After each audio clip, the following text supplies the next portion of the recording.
Right, well, let's kickstart the show with our first guest of the day. Dean Kim, the head of global research products at William O'Neill, joins in now to talk about the markets. Dean, well, it's the last 10 days of the year, so I don't know too many people who want to talk about the markets, but be that as it may, it's been a phenomenal year for the bulls.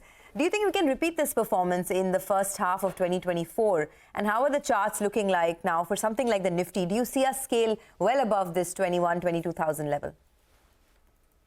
Yeah, thanks for having me on. Basically, both S&P and NASDAQ are year-to-date highs, and actually the next resistance is the highs established at the end of 2021. So that's when, sort of the bear market started. So we're glad to see the markets back up here. Now, in terms of where we go from here, I think we have to, keep a close eye on what's happening in towards the consumer. December is going to be a great month as retail forecasters are suggesting, record Christmas spending. However, when we listen to what people like Walmart has to say, they are seeing a bit of a slowdown in consumer. And we have to also remember that the yield curve continues to be inverted. So we still have, the question of, are we going to go through a soft landing or a hard landing? So that needs to be sort of digested by the market. But, right now the market is behaving like we're going to go through a bit of a soft landing. So that is good news. Certainly the market's not going to go straight up. So we'll probably see a bit of correction, perhaps in the first half. But as the Fed starts to, drop rates, that's going to fuel growth in the market. So probably we'll see some volatility in the first half, followed by, acceleration in the second half. Now, in terms of India, really great to see the market all-time high. But the market it tends to be heavily overbought at the moment. So we may see a bit of a pullback to the 10-day moving average, which is 2% to the downside. But overall, we continue to be very constructive on the Indian market. Right. What in India do you particularly like? I remember the last time you did say, names like IndusInd Bank, you liked a couple of these financials, Equitas, SFB, and you were positive on a couple of these IT names as well, Persistent and Sonata in particular. What have your thoughts been now in the Indian markets, and is there anything particular that stands out for you?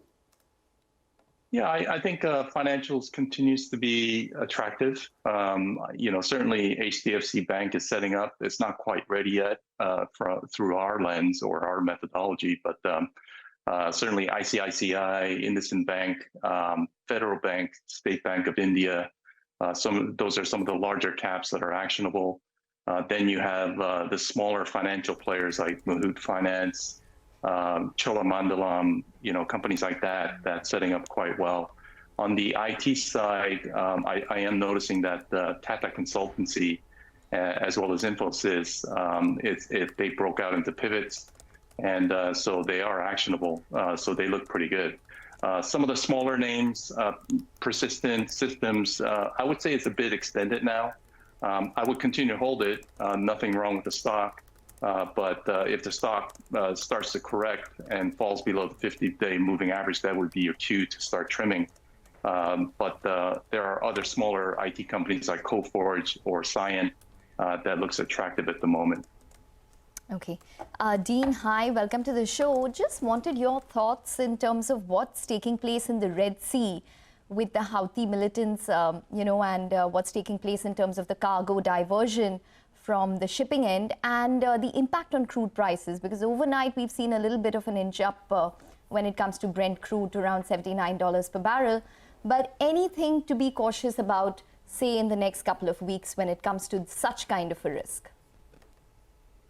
Yeah, I mean, right now, the street crude, I think it's around 72.